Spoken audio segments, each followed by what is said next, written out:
Por isso, vocês, pastores, prestem atenção.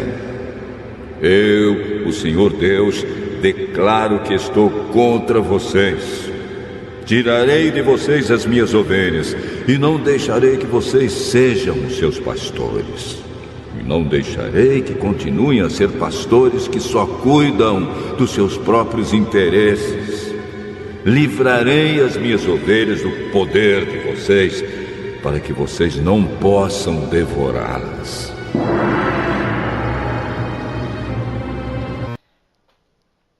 Olá, que o Eterno Criador possa abençoar a todos. Vou deixar mais uma mensagem no canal sobre o dízimo. Fiz um vídeo anterior falando sobre o dízimo, parte 1. Hoje vou estar deixando mais um vídeo falando sobre o dízimo, parte 2. Por que em 2 vídeos, parte 1 e parte 2? Porque é um estudo muito longo. E aí acaba o vídeo ficando muito longo. Mas hoje eu vou provar na Bíblia,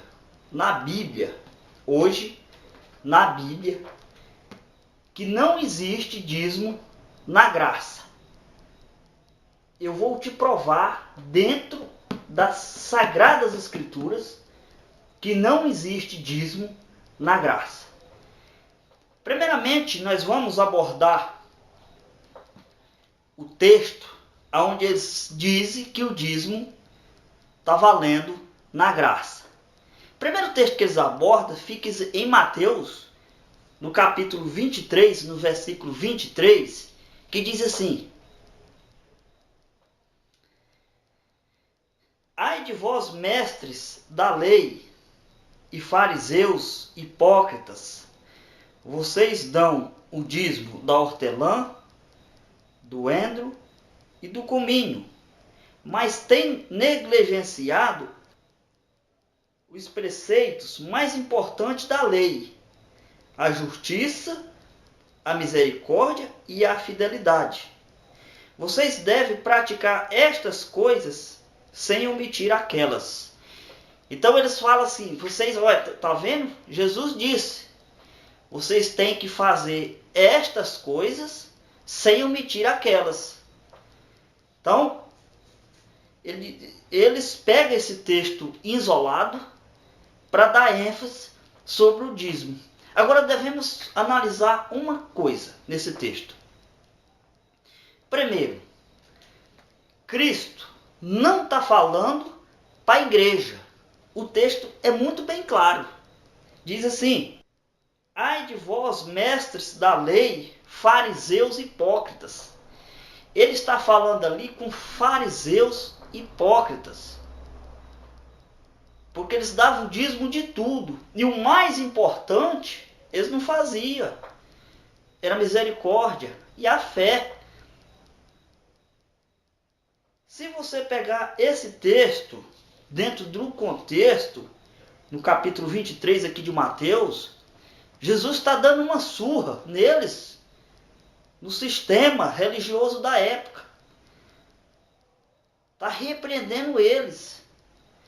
Então, quando Jesus fala isso, porque Jesus ainda estava debaixo da lei. Ele não tinha morrido ainda. Por isso que ele diz, praticai estas coisas, sem omitir aquelas. Ou seja, praticai estas coisas, o dízimo, sem omitir aquelas que eu estou falando, a misericórdia e a fé. Então, a lei só foi quebrada depois da cruz. Depois que o véu foi rasgado, a lei foi quebrada na cruz, a lei das ordenanças.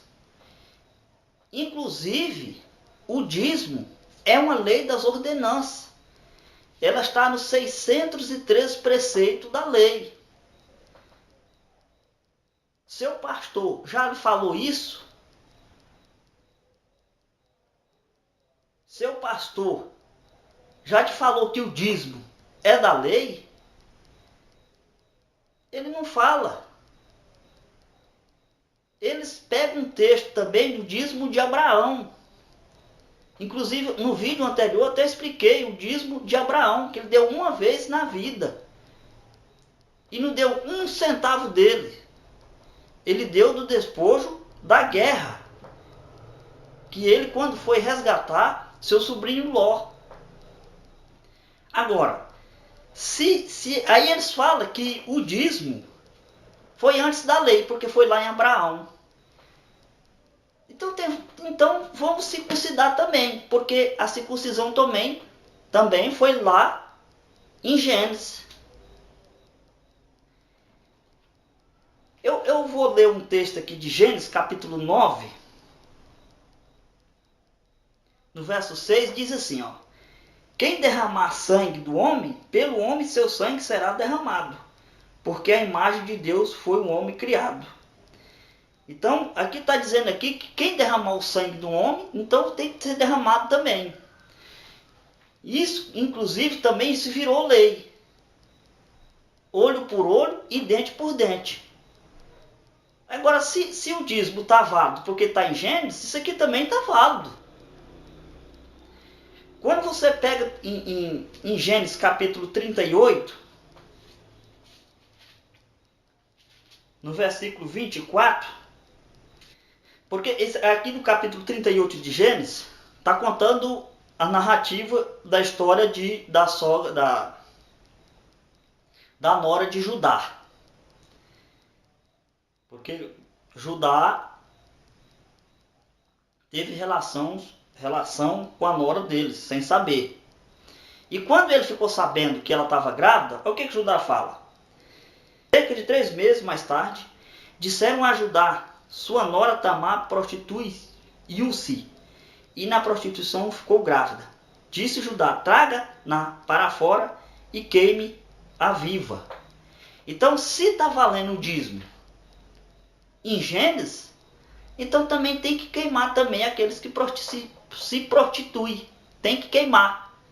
Por quê? Está antes da lei. Agora vamos analisar os textos de Atos para frente. A gente não vê um discípulo de Jesus falando em dízimo. Nem as cartas de Paulo, nem a carta de Pedro, Tito. Você não vê nada sobre isso. Os evangelhos, nenhuma referência para a igreja de dízimo 10%. Agora vamos ver, depois da morte de Cristo, teve contribuição. Mas o que era contribuição? A contribuição era voluntária, ninguém era obrigado a nada, não era uma lei específica, cada um dava o que queria. Inclusive, na lei, quem recebia os dízimos era os levitas. Quando chega na graça, os próprios levitas contribuem. Mas para que era essa contribuição? Era para pagar pastores? Não. Era para pastores andar de carrão, enquanto as ovelhas lá ficavam sem nada, enquanto as ovelhas que estavam lá dentro. Isso não tem lógica. Quando esses pastores pegam o dízimo do povo para comprar carro, para comprar jatinho, comprar mansões, fazenda, e dizem que é a doutrina dos apóstolos. Vamos ver aqui como os levitas contribuíam.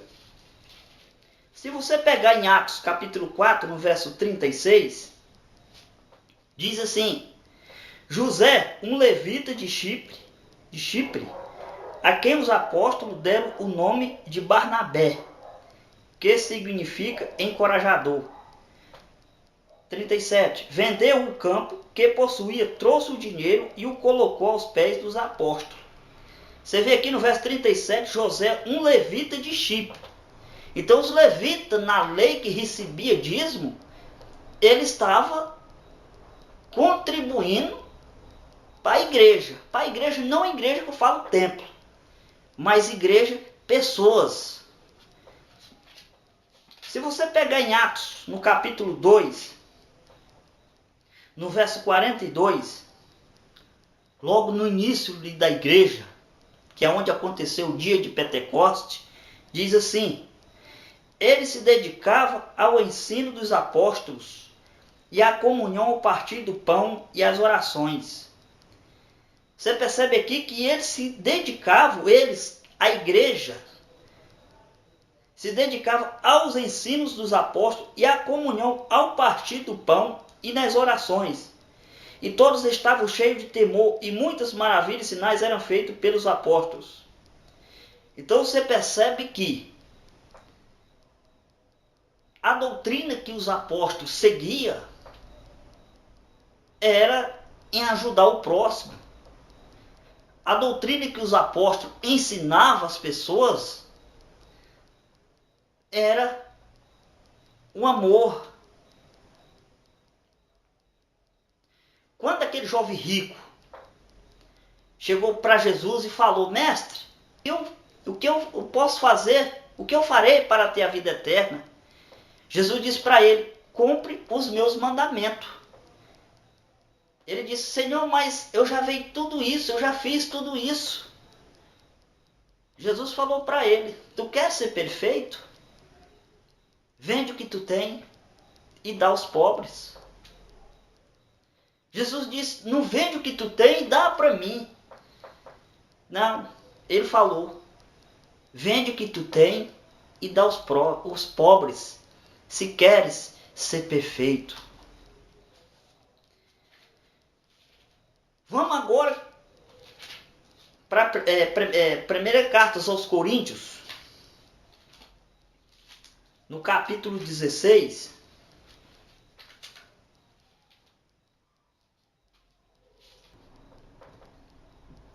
Quanto à coleta para o povo de Deus, faça como ordenei às igrejas da Galácia.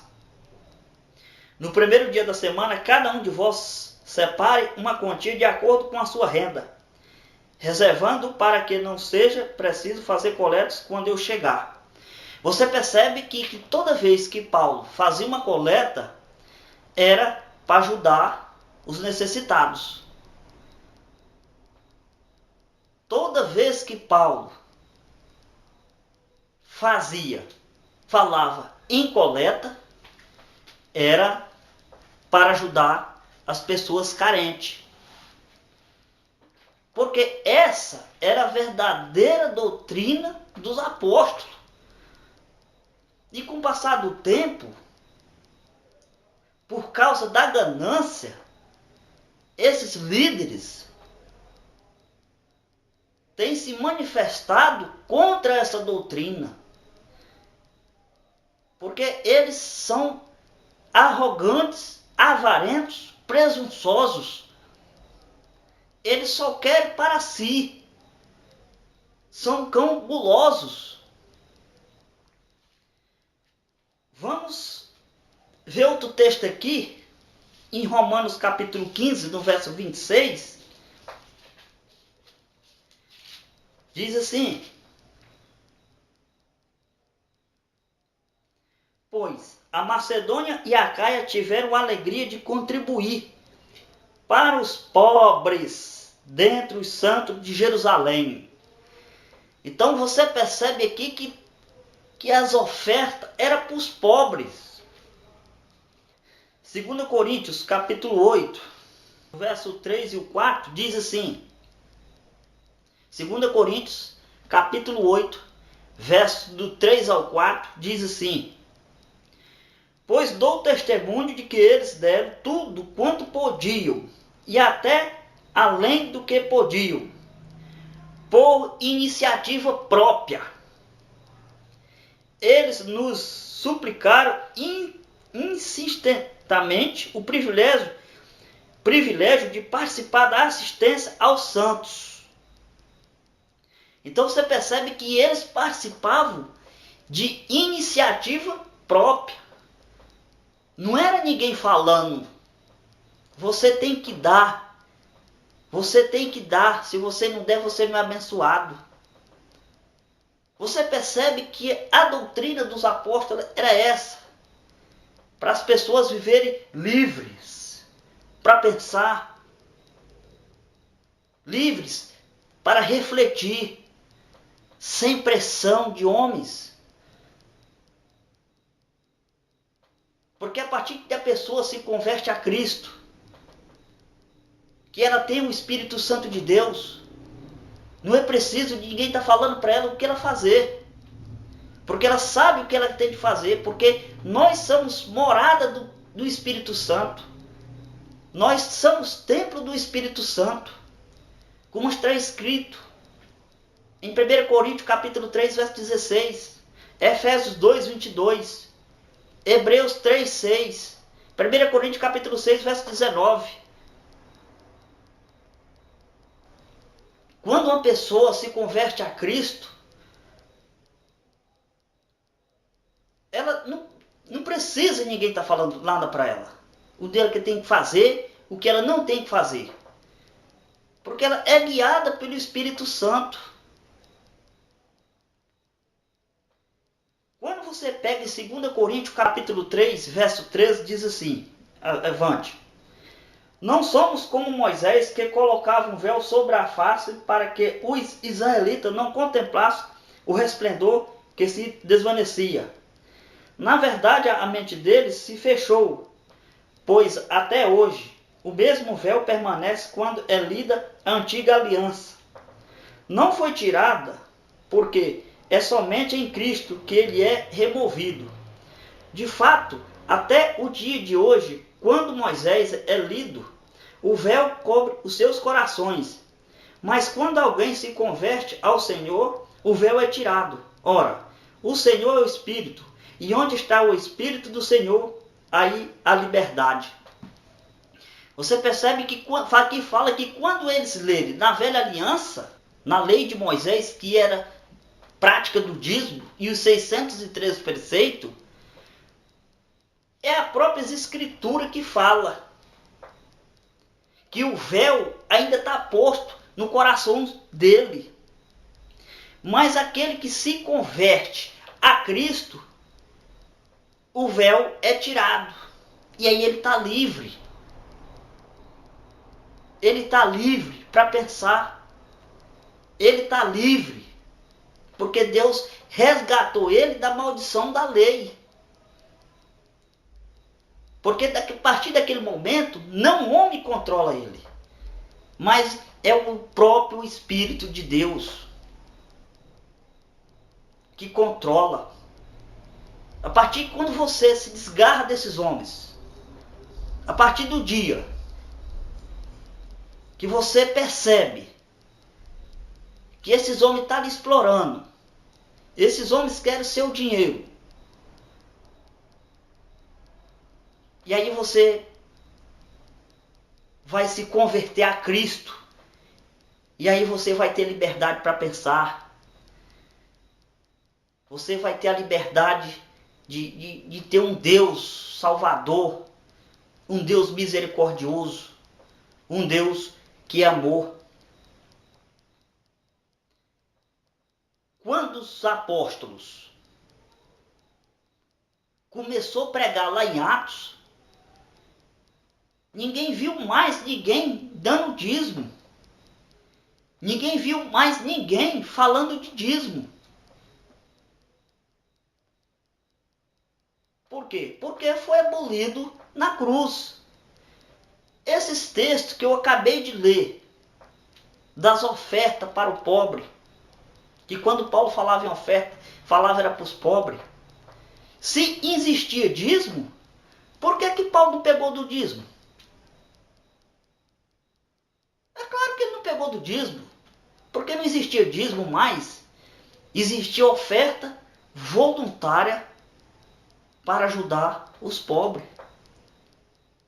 Agora hoje, na sua igreja, ei, você mesmo, você, é você mesmo que está do outro lado que eu estou falando com você. Na sua igreja, o dízimo é para o pobre? O dinheiro que entra lá é para ajudar as pessoas carentes, como era no passado? Eu sinto muito dizer para você. Se essas ofertas que entram da sua igreja, se não for para o necessitado, infelizmente, não é a doutrina dos apóstolos. Porque se você pegar na Bíblia, de Atos até Apocalipse, você vai perceber que as ofertas eram para os pobres.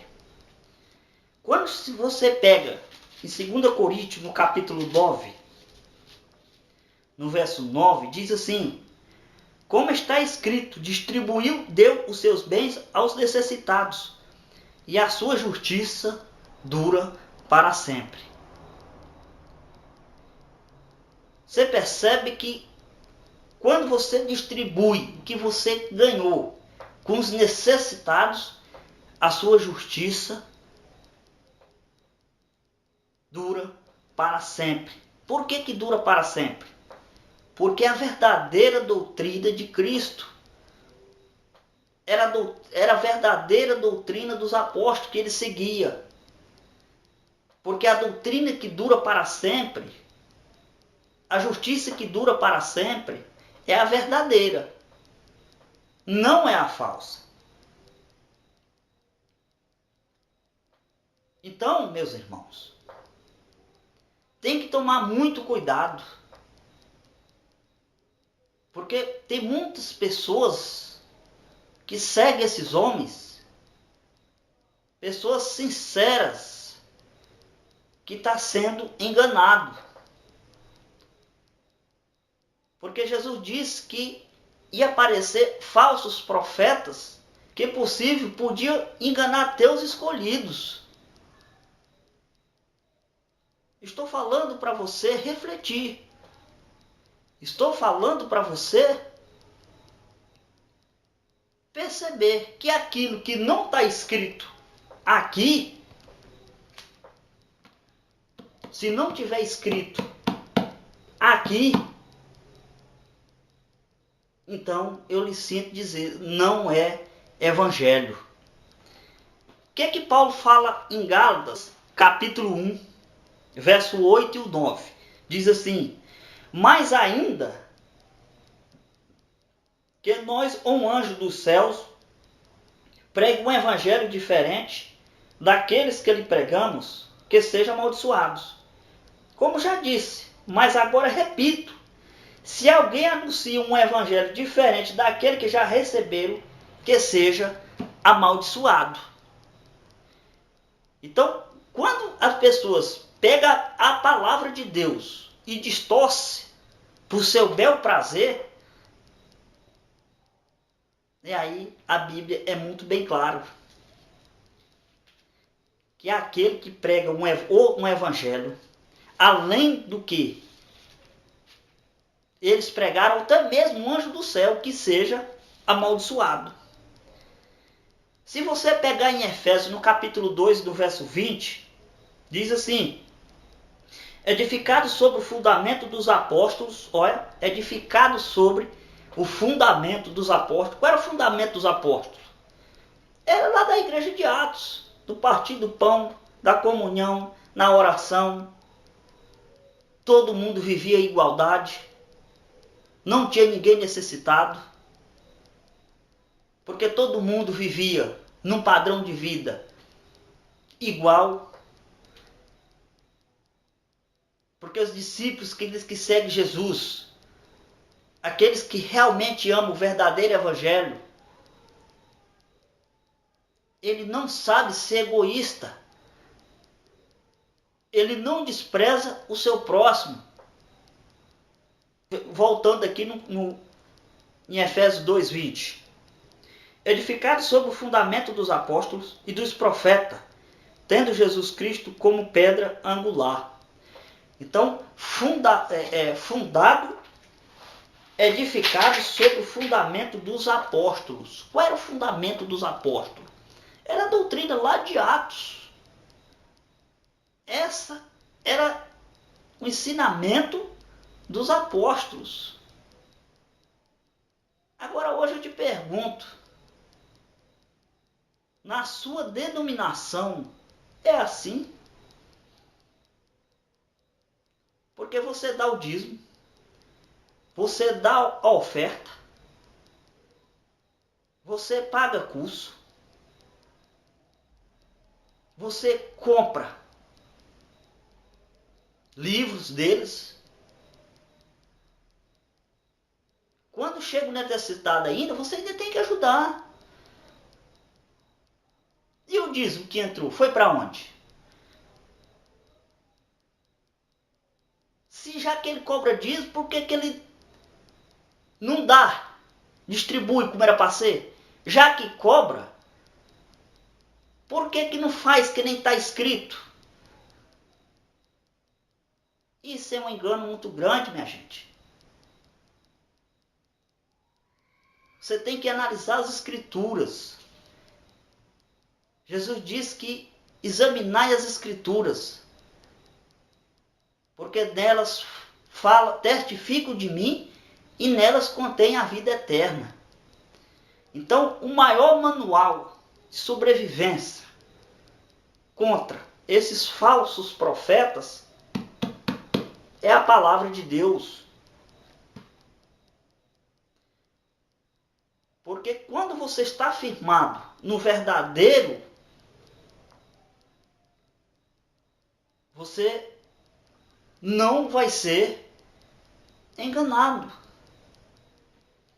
2 Pedro capítulo 3, verso 15 e 16 diz assim: tenho em mente que a paciência do nosso Senhor significa salvação, como também o nosso amado irmão Paulo lhe escreveu com a sabedoria que Deus lhe deu. Ele escreve da mesma forma em todas as suas cartas, falando nelas deste assunto. Suas cartas contêm algumas coisas difíceis de entender, as quais os ignorantes e estáveis torcem, como também o faz com as demais escrituras, para a própria destruição deles. Então você percebe que as cartas de Paulo, Pedro falando aqui, que elas têm ponto difícil de entender. E os ignorantes torcem elas para a sua própria perdição. Então, a partir que eles pegam as escrituras e distorcem a seu bel prazer, para dizer realmente o que é, confirmar aquilo que ele está dizendo, ele está distorcendo a palavra. Porque quando ele diz que o dízimo era em dinheiro, ele está mentindo, porque o dízimo nunca foi dinheiro. O dízimo foi em alimento. Quem podia receber o dízimo? O dízimo só era da tribo de Levi que podia receber o dízimo, como eu já mencionei no vídeo anterior. Agora, esses pastores de hoje, eles não são da tribo de Levi. Eles não são de Israel. Porque o dízimo era da lei. Como está escrito lá em Levítico capítulo 27, do 30 ao 34. Pode conferir na sua Bíblia. No vídeo anterior, está lá, eu expliquei. Agora, alguém passou o dízimo ser obrigatório. Seu pastor já falou para você sobre esse assunto? Eu acredito que não, porque se ele falar, você vai começar a perceber que você está sendo enganado. Eu estou com esse dicionário aqui, Dicionário Internacional de Teologia do Novo Testamento, esse aqui, ele fala do dízimo. Ele começa na página 595 e ele vai até na página 601. E ele conta desde o começo, porque sabemos que os apóstolos, como comprovando nas escrituras, que era a oferta voluntária e era para ajudar os pobres. Agora, o que é que o dicionário fala aqui? Finalmente, porém, foi necessário o poder da lei civil para impor aquilo que a instrução não conseguiu levar a efeito. O famoso decreto de Carlos Magno, 785 depois de Cristo, já não dava ao povo uma opção. Eram tributados para o sustento da igreja, quem gostasse quer ou não. Essa lei foi implantada em 785 por Carlos Magno, imperador de Roma. E as pessoas tinham que dar, ou achando ruim ou bom, tinham que dar.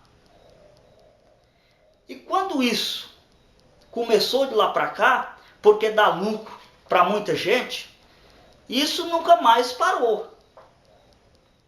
Por quê? Porque enriquece fácil. É muito fácil você pegar a Bíblia e ler Malaquias 3:10 e se achar que é ungido do que trabalhar. Agora ele fala, não, mas em 1 Coríntios 9,14 diz que aqueles que pregam o evangelho, que vivam do evangelho.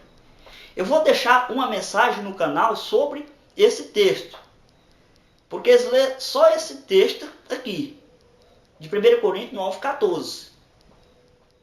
1 Timóteo 5, 17, 18. Depois eu vou fazer outro vídeo explicando. Eu não vou entrar nesse assunto agora, porque vai ficar muito grande o vídeo. Mas no próximo vídeo eu vou abordar esse assunto. Porque é muito fácil você pegar um texto isolado e dizer aquilo que você está dizendo. Agora, aí você me pergunta, mas ele fala de texto isolado e ele pega texto isolado? Mas você pode ler o contexto. Todos os textos que eu citei, acabei de citar, você pode ler o texto e o contexto dele. Pode ler tudo. Se você ler tudo, você vai perceber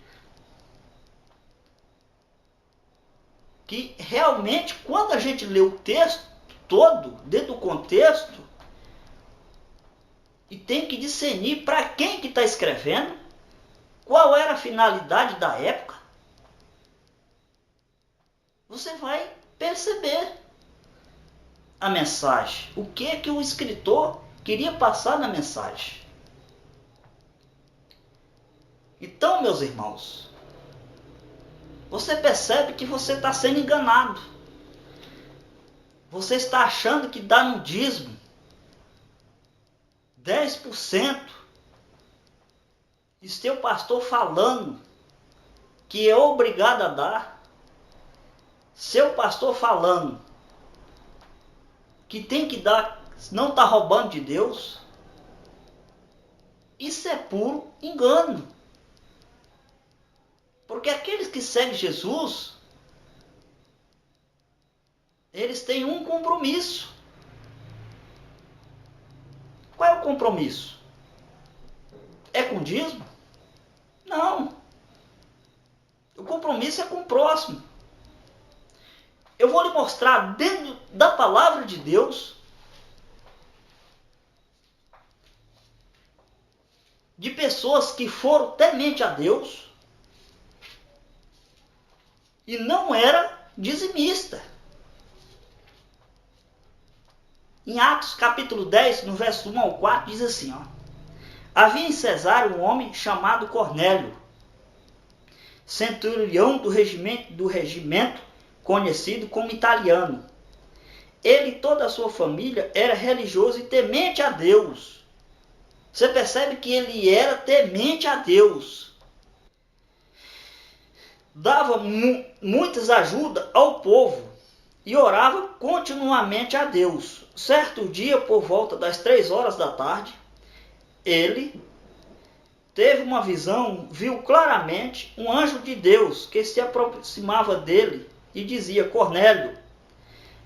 Atemorizado, Cornélio olhou para ele e perguntou: O que é, Senhor? O anjo respondeu: Suas orações e a esmola subiram como oferta memorial diante de Deus. Você percebe aqui que a sua ajuda e as suas orações subiram no memorial diante de Deus. Agora eu te pergunto, Cornélio, Deus se agradou de Cornélio porque Cornélio era dizimista? Não, meu amado.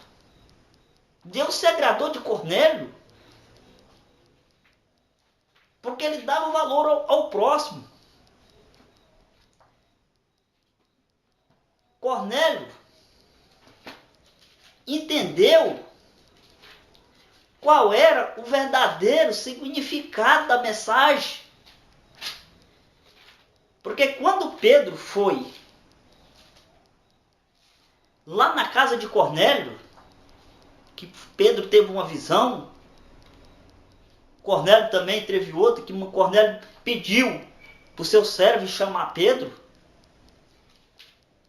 que Pedro chegou lá, que pregou o evangelho para Cornélio,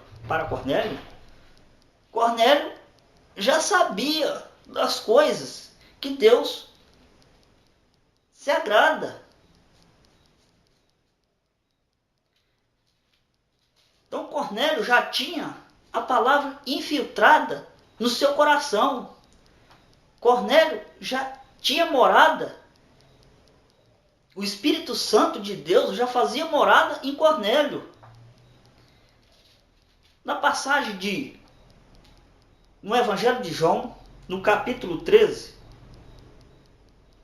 no verso 34 e 35, diz assim, ó, um novo mandamento lhes dou, ame-se uns aos outros como eu os amei. Vocês devem amar-se uns aos outros. Com isso o quê?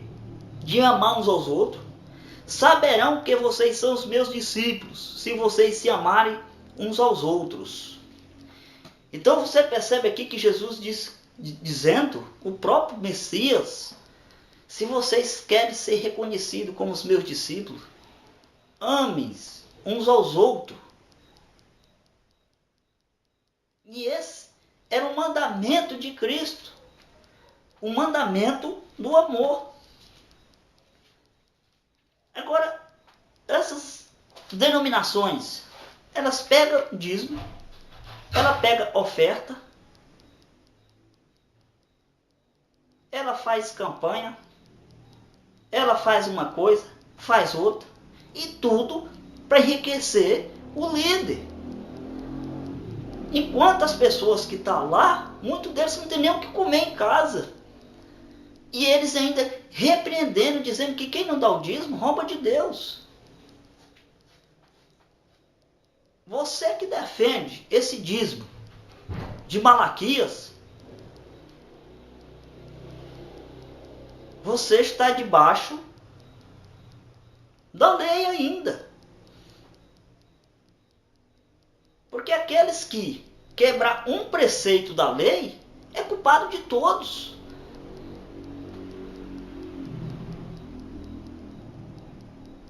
Agora você, meu irmão, minha irmã que está me vendo aí do outro lado, fuja desse engano. Fuja. Porque Cristo morreu por você. Cristo derramou seu sangue na cruz para libertar você desses preceitos da lei. 1 Coríntios capítulo 7, do versículo 23, Diz assim: vocês foi comprado por um bom preço.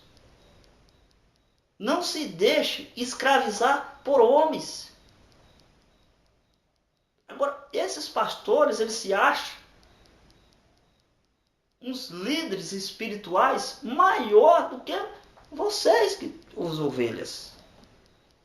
E na verdade isso não existe.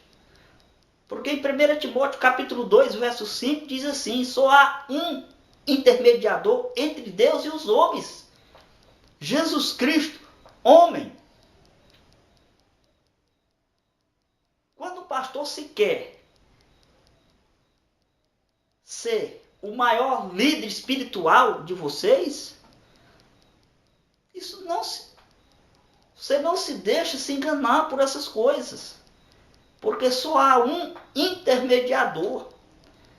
Em Apocalipse, no capítulo 1, no verso 6, diz que ele nos fez reis e sacerdotes.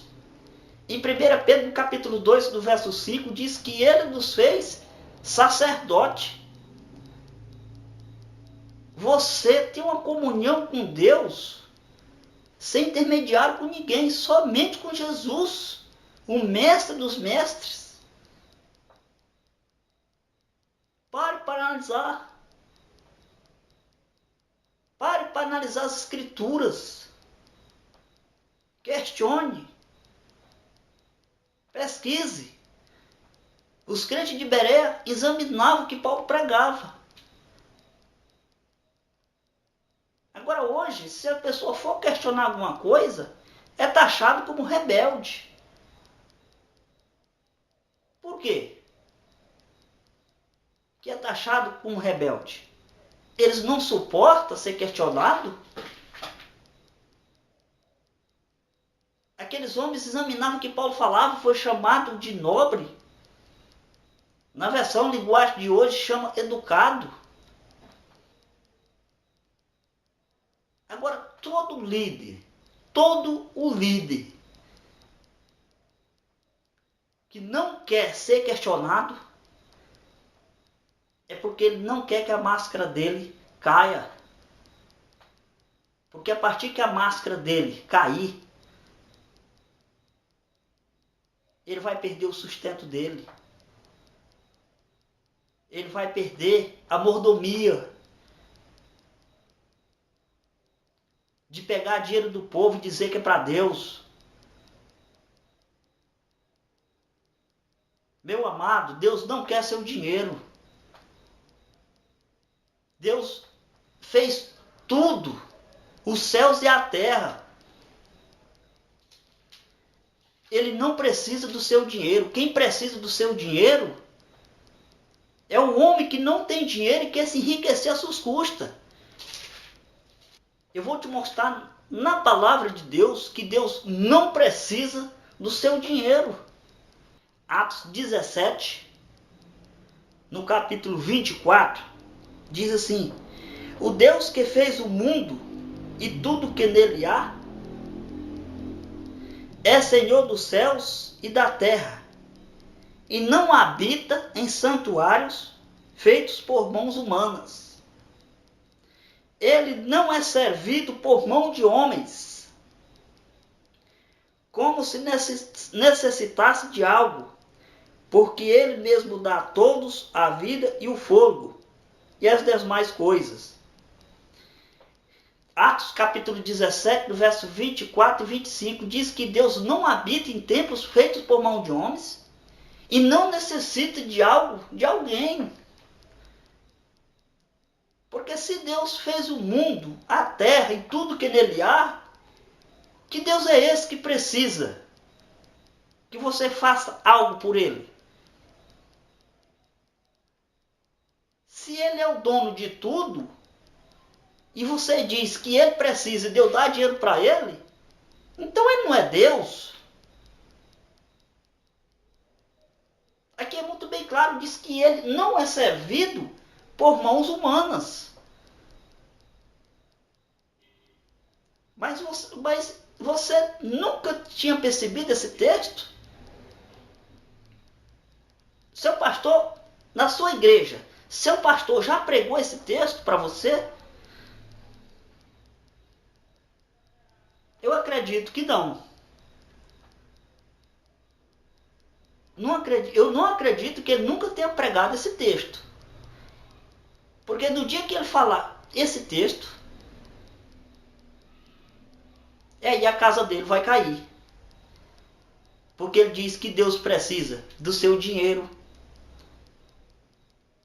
Ele fala que ali é a casa de Deus.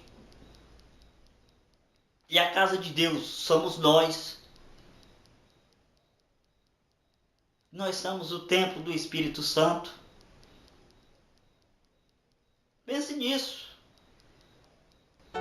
Que o nosso eterno Salvador Jesus Cristo possa estar nos confortando nossos corações. Não possa nos estar nos mostrando a verdade. Que nos possa nos estar fortalecendo a cada instante na palavra. Porque esse meio religioso tem virado uma grande confusão. Tem virado uma verdadeira Babilônia. Uma confusão tremenda. E só o Espírito Santo de Deus, que nos pode dar a tua misericórdia, que nos possa nos estar capacitando a cada instante, para que nós podemos estar livres para pensar. Nós podemos ouvir a verdadeira voz do bom pastor. Porque ele diz: eu sou o bom pastor. O bom pastor dá a vida pelas ovelhas. Aquele que não é pastor é ladrão, é mercenário. Isso está escrito em João 10. Pode conferir lá. Então, quero agradecer a todos. Que o nosso eterno Salvador possa nos estar conduzindo nessa verdadeira batalha.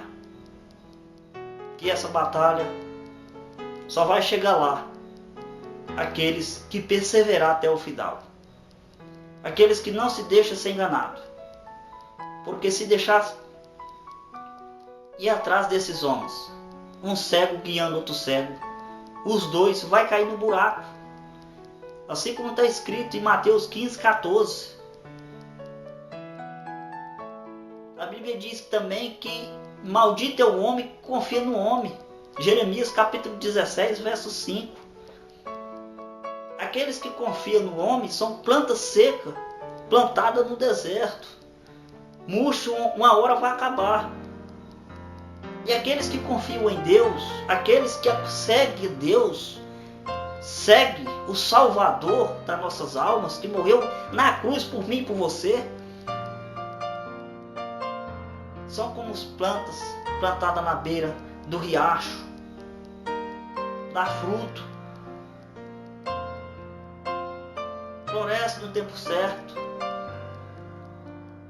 porque Deus está no controle de tudo.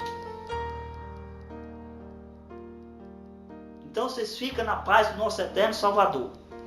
E que a graça do nosso Senhor e Salvador possa reinar a cada instante em nossos corações.